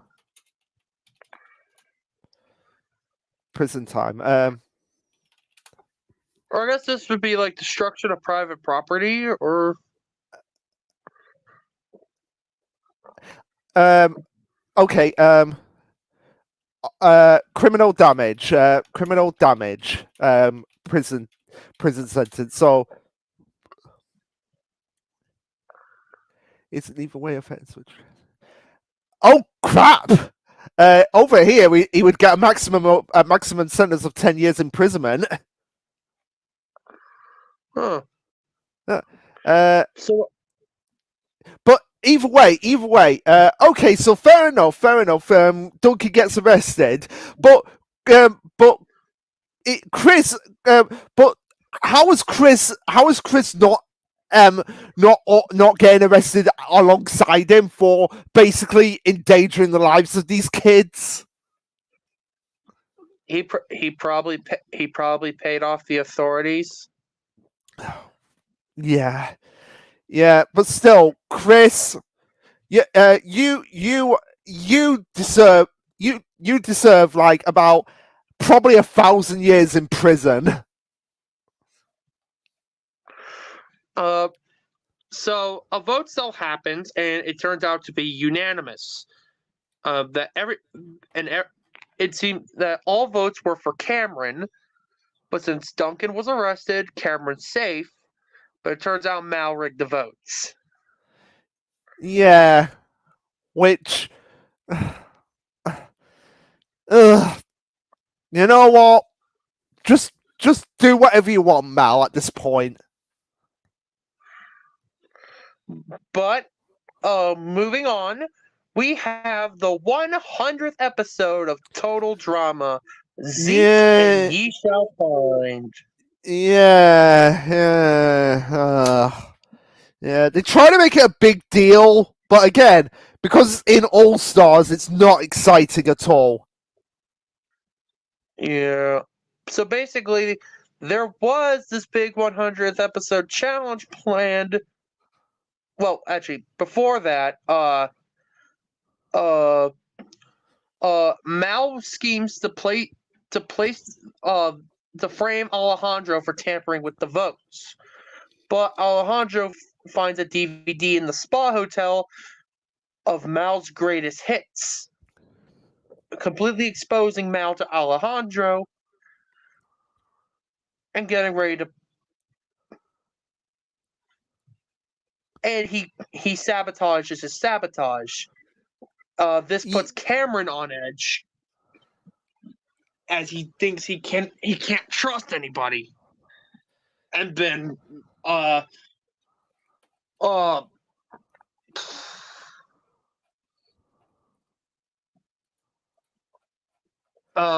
Mal pretends that all the former members of the villains team were like talking smack about Cam, even though only Alejandro is in the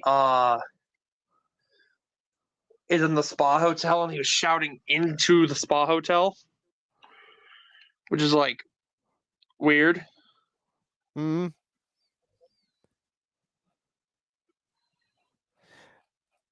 And also in this episode, it's where Courtney and Scott get together. Let's see how long this lasts. Because okay, so Scott is very awkward naturally, because I think this is the first time he's ever had a girlfriend, and his father, his father's only advice to get about dating is, if you're ever okay, this does not make any sense. And someone please answer this for me. If you're ever in Holland, go Dutch. How does that relate to dating? Yeah, I'm not even sure myself. But so basically, Chris was about to announce the 100th challenge with a video in the spa hotel, and then he gets kidnapped by Ezekiel. So the new challenge is to find Chris. Winner of this challenge. Go ahead. Hey, let's all lose the challenge on purpose and let Chris suffer, which is the more logical thing they would be doing, because after everything Chris has put them through, they would be like, why? And then Chef is like, no Chris equals no show equals no million for anybody. Well, I think the world will be better, Chef. I think the world, even you have to admit deep down that the world would be better cross if Chris McClane wasn't in it. And then the stipulations for whoever finds Chris and brings him back alive will have immunity in the vote, permanent residence in the spa hotel for as long as they're in the game, and they can send one person to Boney Island for the night. Yeah. So we have Scott and Courtney teaming up, Alejandro going by himself, Gwen going with Zoe, and Cameron going with Mike. Well, Mal. With Mal. And again, this is where Cameron's stupidity meter goes to insane heights, because he legitimately falls from Mal's scheme in this episode. Yeah. So Mal concocts a plan to bring Scott, of all people, over to their side. Which, let's put it like this. Zoe and Gwen are decent friends. Zoe's on your side. Zoe convinces Gwen. Gwen can convince Courtney. Boom. 5 votes. You are super majority, and you don't need to worry about shit. Yeah. But no, they have to go through this whole elaborate plan because again, like we said, plot into stupidity season. It's like, at this point, it's like the characters are just being dumbed down for the sake of the plot of this season. Yeah. But also as well, we also have in this episode the introduction of the intern Anthony, who's the best character in this episode. Yep, gotta love Anthony. Yeah. And so, we also had other interns. There was one intern with like a ponytail. Her name is Lucy, as we're calling her, and the guy with baggy hair, he's Trevor. Yeah. And Lucy was one of the interns in the last season who basically could have saved Chris from the sewage, but chose not to. Good times. Good times. Better than these. So it's revealed in this. It's revealed what happened to Chris is that he's dangling over a pool of toxic waste by Ezekiel, and Chris has no idea why Ezekiel is doing this, despite I don't know, turning him into basically Gollum. Well, facilitating the environment for that to happen, but still, that's still turning him into Gollum. No, it wasn't even the environment because he did it on the plane as well. Because Ezekiel turned into Gollum on the plane. Yeah, fostering an environment, a place where. Yeah. And again, why? And again, I know this has never been brought up, and it's probably never going to be brought up. But again, where's Ezekiel's family? What does Ezekiel's family? Because they're bound to be watching it in the universe. Like, where are they? I'm not even sure. Like, I'm surprised nobody has ever brought this up about Ezekiel's character. It's like, what does his family feel about his transformation into a mutant? Mm-hmm. I mean, hell, with Dakota, at least we get like some sort of clue. Like, I imagine her parents were accepting of her, even as a mutant. Mm-hmm. But we see Zoe helping out Gwen with her claustrophobia and fear of buried alive. Alejandro is pretty inoffensive, as we see Cameron almost about to fall down a hole, to which Alejandro offers a hand. Cameron's like, "No, I don't want your help." Why? Because he only trusts Mike and Zoe. Oh, you only trust Mike and so okay, Zoe, yeah, but Mike, when it's like, Cameron, you should know by now that this is not Mike. Yeah. But Alejandro eventually gets nabbed by Zeke, and so does Zoe, which does give us a funny confessional of Gwen freaking out.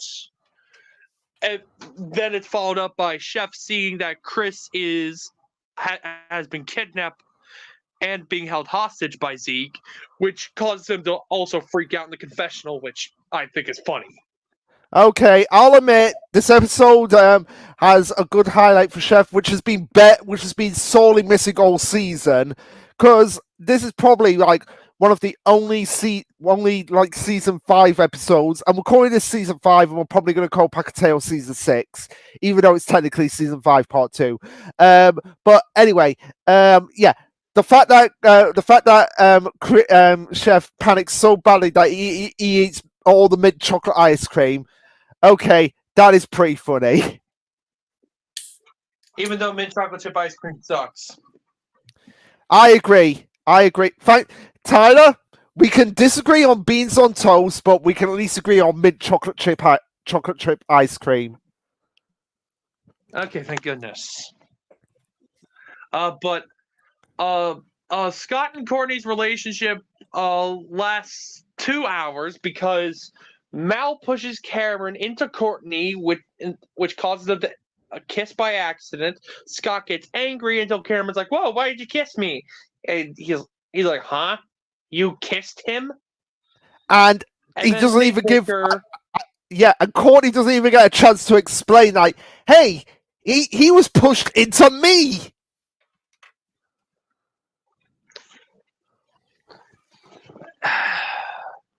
Yeah, but then they bicker like an old married couple. Cameron gets injured by a bunch of falling rocks. Gwen wins the challenge, rescues Chris. She gets permanent residence in the spa hotel. Okay, I've got a question. Like, I don't care. What's at stake here. I don't think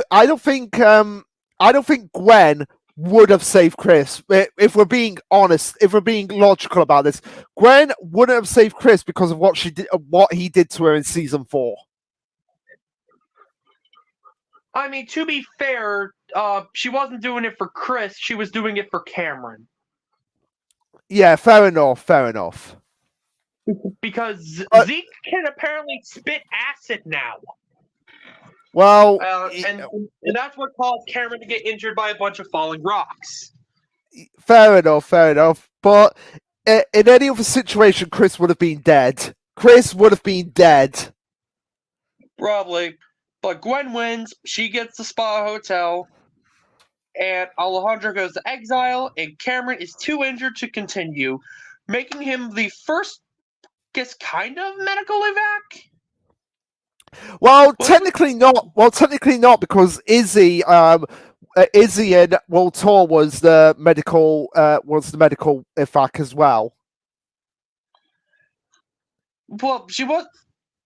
It was more so she was taken away by the government, though. Yeah, but I imagine, like, even if she wouldn't, like, she had a plane fall on her and Owen. Fair enough. Yeah. I guess if you wanted to stretch, you can say Izzy was the first medevac in total drama history. I'm still saying it's Cameron. Fair enough. I mean, like, in terms of, like, the original location, yes. But anyways, Cam gets the flush. End of episode 100. Moving on to the next episode, the Obstacle Course. Which starts out with Courtney and Zoe and Courtney talking, and Zoe helping Courtney through the whole kissing Cameron thing. Scott's still sad, and Courtney basically forces the two of them to get back together. Yeah. But again, this is not Courtney; it's KD2, in my opinion. But the real infuriating thing in this episode is, so remember how earlier in the series, we were groaning about Heather telling Alejandro where the immunity statue was. It seems like Alejandro has inherited Heather, not Heather. I can't even remember. No, I can't even remember what name I gave Heather for this season. But no, it seems like Al, not Alejandro, Al, inherited Heather's stupidity from that episode, because here, even though he knows about Mel, he knows what Mel is all about, he's like, I'm not going to expose Mel's plan right away. Okay, first of all, why wouldn't you, Alejandro? Why wouldn't you, Al? It's like, if he knows some information, he's gonna expose it like that. He's just gonna expose it right away. And also, the more egregious thing here is that, why is Al telling Mel his plan? Yeah, why is Alejandro telling Mal? Why is Al telling Mal that he has incriminating evidence on him? This is why I say this is not Alejandro. It's Al. Because the meaning of. Yeah, because the Alejandro in Total Drama World Tour would not have done something this stupid. And then we learn the meaning of Alejandro's last name, Budo Muerto, which, honestly, Alejandro lives up to that last name because he's acting like an ass. Oh, absolutely. But again, Zoe, shut up. Just shut up. At least he didn't turn into that Mal character. Like, just shut up. Yeah. This is not Zoe from Revenge of the Island. This is Noe. Because she makes us say no. Or shutty, because she makes us say just shut up. But anyways, in Mike's subconscious, we see Svetlana sculpting fish out of butter. Kind of odd. Yeah. But we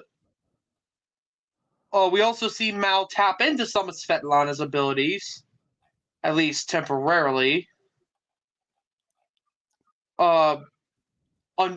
Until Mike breaks Mal's control over her, to which it then causes Mal to punch the camera. Yeah, which, if anyone is watching this and thinking this sounds like poorly written fan fiction, it's because it is. This whole season is like it's like someone on fanfiction.net wrote this entire season, and the writers were like, we haven't got any ideas for this season. Oh, we'll take this fan fiction, because Mal as a character is basically like what a stereotypical 13-year-old will think is edgy and cool for a villain. Yeah.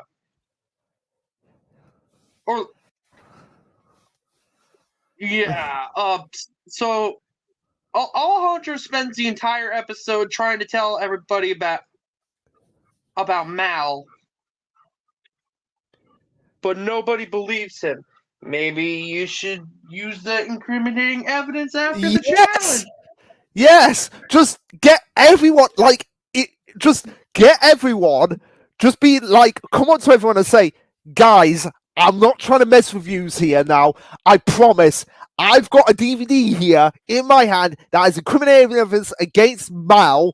Come to the Spa Hotel and watch it with me. But who would believe him? Oh yeah, because it's Alejandro.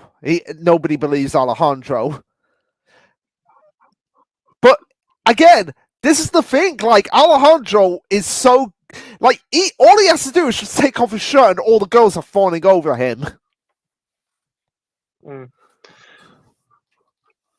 That's more Justin's thing, but fair. But Alejandro's a better Justin, and he can do it better. Fair enough. But anyways, so Mal then plans to get everybody against Alejandro. Oh yeah, forgot to go into the challenge. Well, the challenge is kind of boring. It's just it's an obstacle course where you gotta run through tires, climb up a rope wall, and dodge being shot by leeches, zip line, yada yada yada. Honestly, the challenge is kind of boring. Yeah, who cares about this challenge? It's so bad that it took us a while to be like, oh yeah, Chef's in his boot camp outfit again. It is that bad of a challenge that we don't even recognize that first. Yeah. We also get but Zoe wins immunity and takes Mal with her to the Spa Hotel. Alejandro gets the royal flush, and then leaves a cryptic message about how the truth is in the art. Yeah, which he could have just gone up to. Here's what he really could have done: just whispered in Zoe's ear out of Mal's sight and be like, "Hey, the evidence for Mal is in this painting. Go and find it."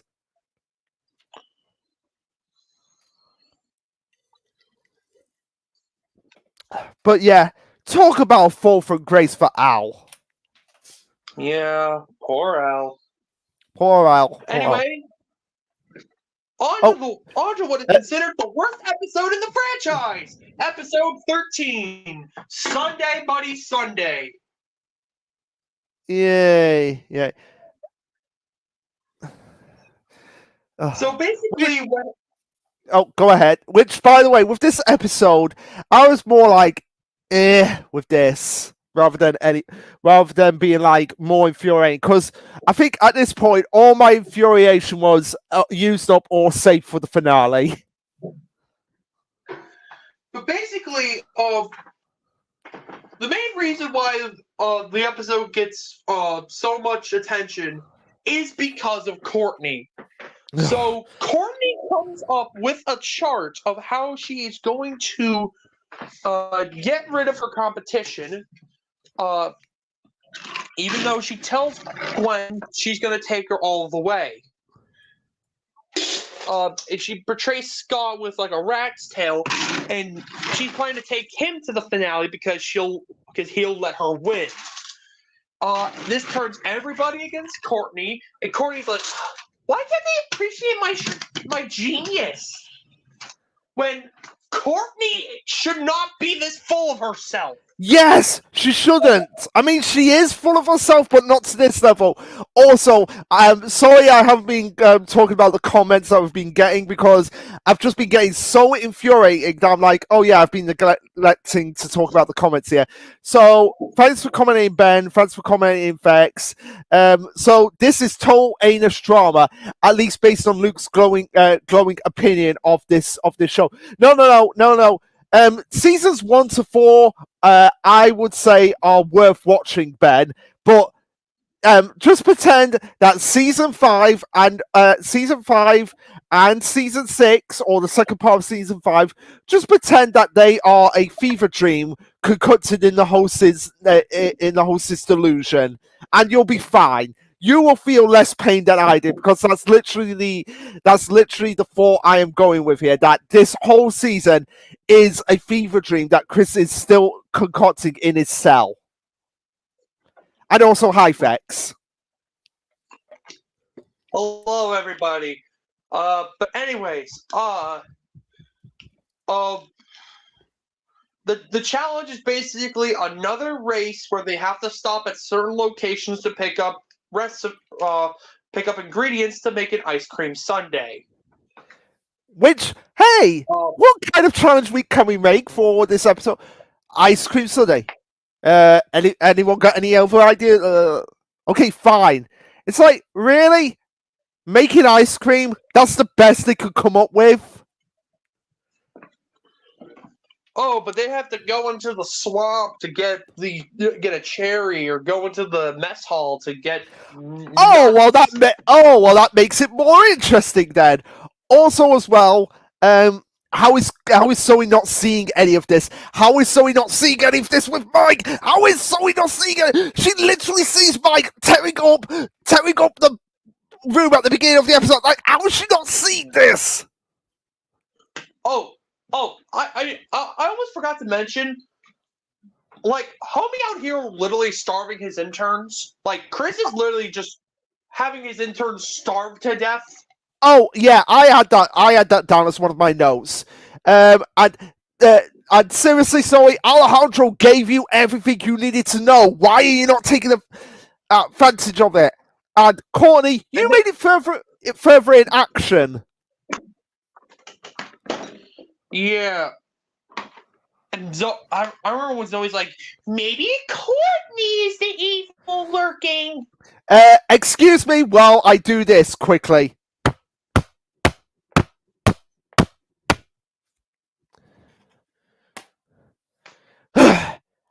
Zoe, you should know. Like, I'm seriously convinced that I'm seriously convinced, like, these characters are clones of the original cast.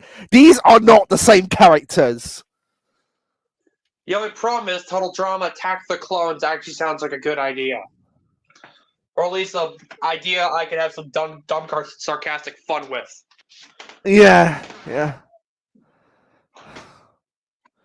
But, so, by the end, the end with the chocolates, to get the chocolate sauce, they have to get past a fire-breathing plant, which Mike shoves a rock into, causing it to explode, and for the chocolate to burn.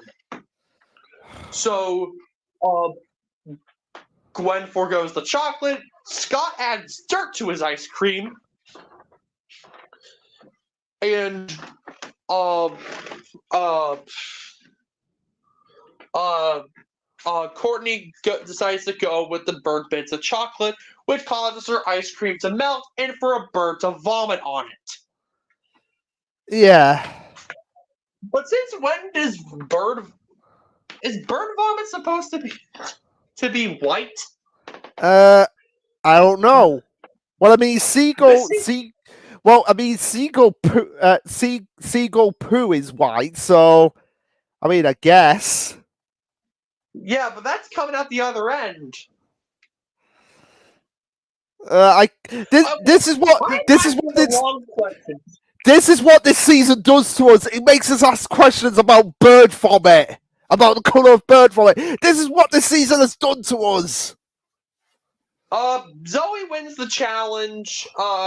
Courtney gets the boot. Moving on, episode 12, Bold and the Bootyful. It's a treasure hunt, fucking yar. Yeah. It's a treasure hunt for diamonds and rupees, and could have been so interesting if it was in any other season but this one. So we have Zoe looking for Sasquatch and Aqua. Gwen trying to recover a painting from the wreckage of Chris's mansion. Scott trying to find the McLean diamond lodged in Fang's mouth. And Mal trying to find the long-lost gilded Chris statuette. Almost forgot. This is where Zoe learns about Mal in episode 12 of 13, when he starts becoming more of a major player in episode 6. Yes. And again,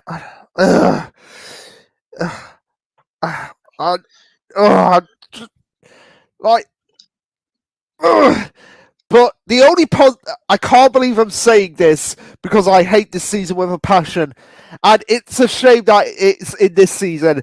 Gwen's best performance in a season of total drama since season 1. Yeah, this is the second time she's reached the merge, which is shocking because Gwen has competed in 4 seasons. Yeah, and it's like, and for it to be in this season, it is like the biggest FU to Gwen's character. It's like, you Gwen fans who wanted Gwen to be near the finals again. Yeah, we're going to put it in arguably the worst season. Ooh, here's another thing of the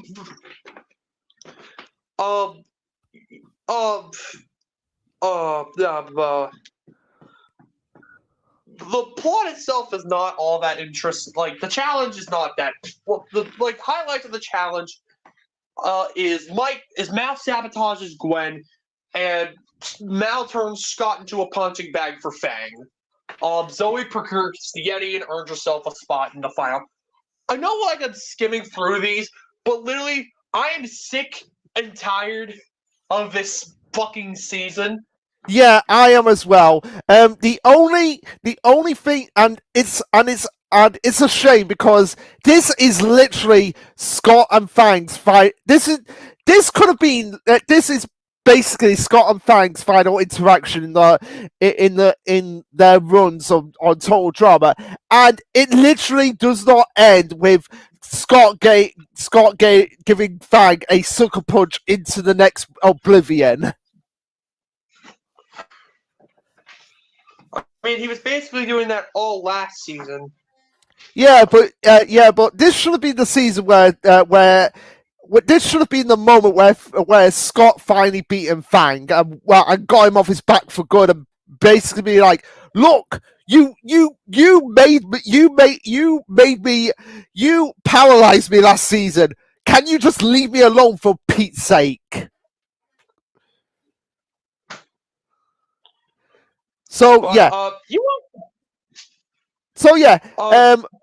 Gwen and Scott get eliminated at the end of this episode, leaving the final to come down to Mike and Zoe. So, in a season called Total Drama All Stars, we don't get a finale between generations. I repeat that. We don't get a finale between generations in a season that has 2 generations. Ooh, or how about the fact that the reason why Gwen gets eliminated is because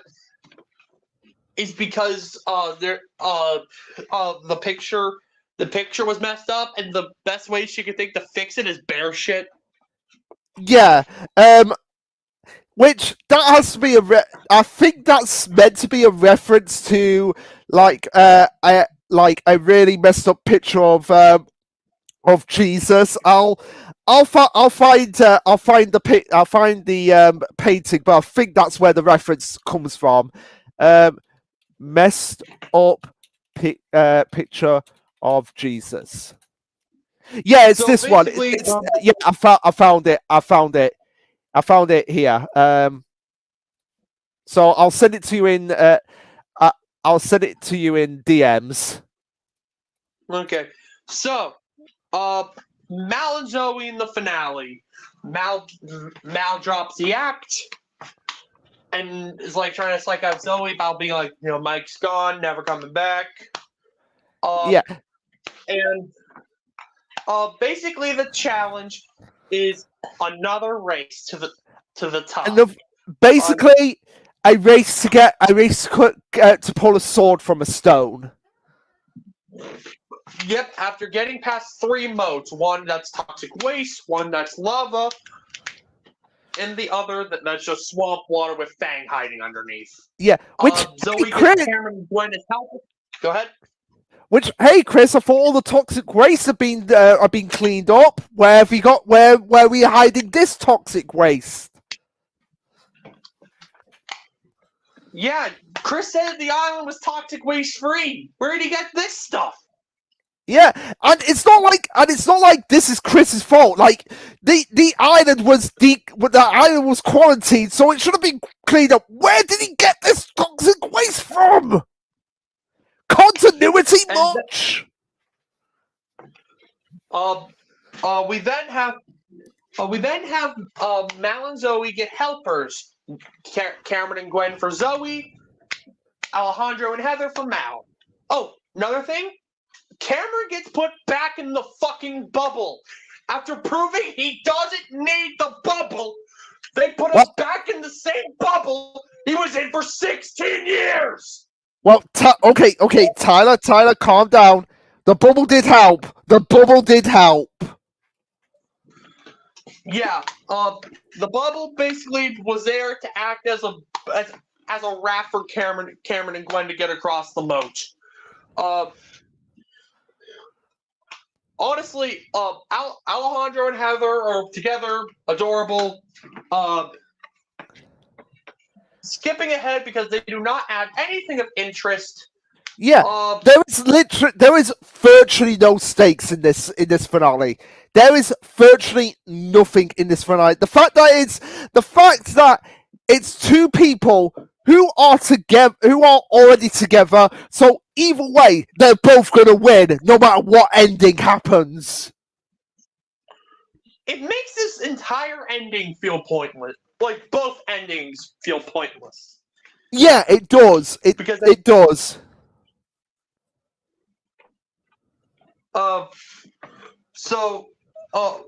When Zoe reaches when Zoe reaches the 3rd moat, she gets tackled by Mal, who comes up on a pogo stick after throwing Cameron and Gwen off the 2nd moat back down to the 1st moat.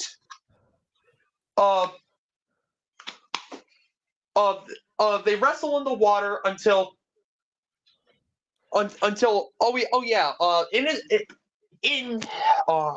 here we gotta get to this moment. We've got to get rid of this Band-Aid. Okay. In the subconscious, Mike and his alters make his way to the tower. Vito was with a puppet, and Manitoba was burning all of Mike's hopes and dreams away. They make it to the big, creepy tower with Mal's face on it. they climb to the top, and the way they defeat Mal is by pressing a button. They press a fucking button. How insulting is that to people with actual DID? There are people in the world who have DID, and it's not like they could just turn it off. Nope, no more DID. All gone. Yeah, this would be like, okay, this would be like if Mike had autism, and the only way to turn off his autism was to press a frigging button. And his autism was what was just this amalgamation of all negativity in the world. That would just, I would legitimately, as an autistic person, feel insulted by that. Because I'm pretty sure every person with DID is insulted by this too. Yeah, because if this was autism, like, the autism is a part of me. It's not something that is going to go away by a frigging button. In the same way that multiple personality disorder is not going to go away by a button to get rid of your friggin' fanfiction anime villain. Because that is what Mal is. He is an anime villain, anime insert villain into the season. Hence why I say he's Hollow Ichigo in Ichigo's subconscious. Just fuck you, Mike and Mal. Mike or Zoe win, depending on which ending you get. And it turns out the moats were built via using a fracking machine. So Camp Wawanakwa sinks into the ground. Sinks into the ocean. And that concludes Total Drama All-Stars. Or total drama, total freaking garbage, more like. Not even Owen's cameo at the end could save this season. But yeah. Basically, Emu from One Piece was attacking the island. If anyone's caught up on the manga, you'll know that. So yeah, Total Drama All-Stars is, in my opinion, my least favorite season of all time. The characters are nothing like themselves. The challenges are boring. The stories are contrived. It is the worst thing Total Drama has ever left its trademark on. Yeah, it's insulting. It's insulting to fans of the series. It's insulting to people with intelligence. Like, even if you don't know, like, who all these characters are, you're just going into the season, like, just without a prior knowledge through the other seasons, it's insulting to your intelligence, it's insulting to basic common sense, and it's just straight up insulting to people with multiple personality disorder. But with this season, I'm sorry, Fex, I'm saying it right now. This season is worse than Power Rangers Megaforce. I feel like Tyler, when we get to that, would probably agree, because Megaforce is more disappointing than it is frustrating. This is just straight up frustrating and insulting to people's intelligence.